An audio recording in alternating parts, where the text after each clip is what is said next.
ये कहानी है 28 साल के बिहार के भरत भूषण तिवारी की। वो भरत भूषण तिवारी जिसके इर्द गिर्द फिलहाल बिहार में सवालों का तूफान खड़ा है। बिहार में आज हर गांव, हर चौपाल और हर घर में एक ही सवाल पूछा जा रहा कि अगर कोई लड़का सिस्टम से तंग आकर गांव की टूटी सड़क, बाढ़ से हाहाकार को देखकर हाथ में हथियार उठा ले,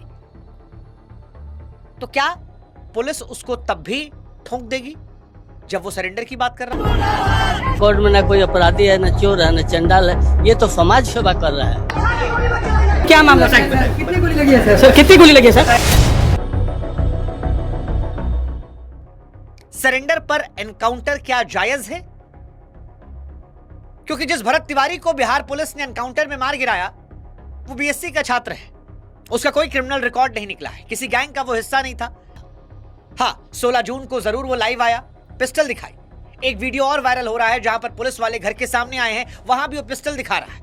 वो अपने आप को भगत सिंह से जोड़ते हुए कह रहा था कि ये लड़ाई मैं अकेले लड़ रहा हूं। लेकिन इस लाइव खत्म होने के बाद पुलिस एसटीएफ पहुंचती है और कुछ ही घंटों में वो जिंदा नहीं बचता। और यहीं से सवाल उठता है कि जिस देश में नक्सलियों को भी सरेंडर करवाया जाता है, वहां पर बिहार में एक लड़के को कट्टा दिखाने के लिए क्या एनकाउंटर में मार गिराया जाता?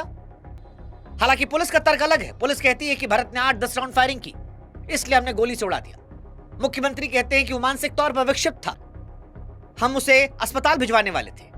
और मां कहती है कि मेरा बेटा पिस्टल सौंपकर सरेंडर कर रहा था। परिवार कहता है कि निहत्थे लड़के पर गोलियां दाग दी गई। जनता के मन में सवाल है कि सच कौन बोल रहा है? सच क्या है? अगर कार्रवाई सही थी तो फिर शाहपुर थानेदार समेत 4 पुलिसकर्मियों को बिहार पुलिस ने सस्पेंड क्यों किया? अगर वो गोली चला रहा था तो पुलिस की कार्यशैली सही थी, ऐसे में पुलिसकर्मियों को सस्पेंड क्यों? और अगर सस्पेंड किया गया तो क्या जो परिवार आरोप लगा रहा है वो सही है? एक बेकसूर को एनकाउंटर में मार गिराया गया।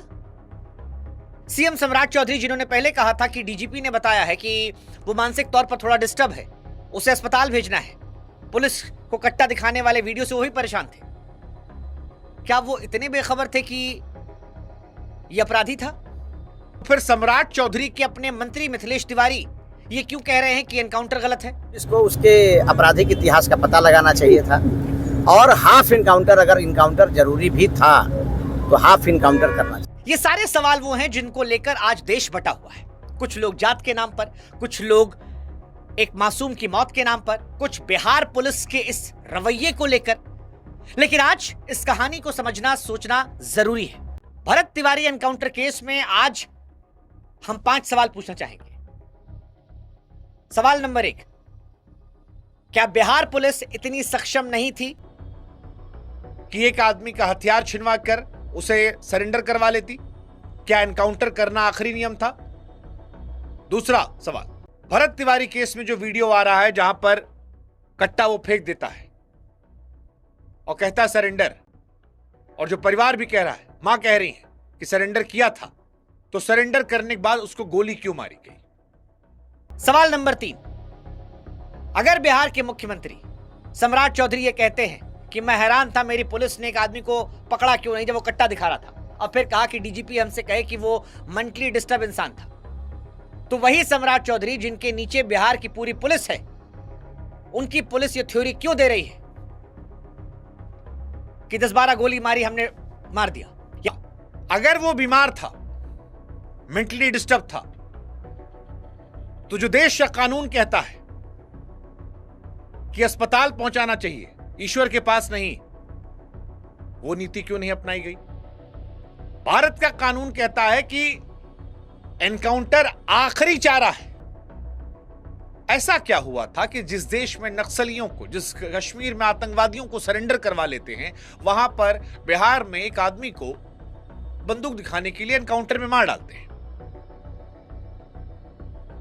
यह मामला बड़ा गरमाया हुआ है, और जब यह मामला गरमाया है तो थानेदार समेत 4 पुलिस वालों को सस्पेंड कर दिया गया है। एसपी ने जांच के आदेश दिए। गांव में इलेक्ट्रिक बाइक का शोरूम खोलने की तैयारी कर रहा था, लाइसेंस की अर्जी दी थी, यानी पिता की नजर में वो भविष्य के सपने बुन रहा था, ये परिवार कह रहा है। लेकिन एक थ्योरी और आ रही है कि उसका दिमागी संतुलन पूरी तरह सही नहीं था, जो बात डीजीपी ने भी कही थी और यही बात परिवार की तरफ से भी आई है कि एनकाउंटर के दिन क्या क्या हुआ था। 17 जून को करीब 9 बजे शाहपुर पुलिस और एसटीएफ की टीम जो है बिलौटी गांव पहुंचती है। ठीक यहीं से दो अलग अलग कहानियां शुरू होती है। पुलिस कहती है कि भरत ने टीम को देखते ही फायरिंग शुरू कर दी। चेतावनी के बाद नहीं रुका, इसलिए जवाबी कार्रवाई में पुलिस ने गोली मार दी। कुछ गोली पैर में लगी, अभी पोस्टमार्टम हुआ नहीं है। परिवार कह रहा है कि गोली शायद पेट में या जांग में लग गई थी, जिससे उसकी मौत हो गई। हालांकि घायल भरत को पहले शाहपुर, फिर आरा और फिर पटना के पीएमसीएच ले जाएगा, जहां पर इलाज के दौरान उसकी मौत हो जाती है। उसकी मौत की खबर सुनते ही गांव में गुस्सा फूट जाता है और फिलहाल उसकी मौत के बाद बड़ी संख्या में उसके ऐसा क्या हुआ था कि जिस देश में नक्सलियों को, जिस कश्मीर में आतंकवादियों को सरेंडर करवा लेते हैं, वहां पर बिहार में एक आदमी को बंदूक दिखाने के लिए एनकाउंटर में मार डालते हैं।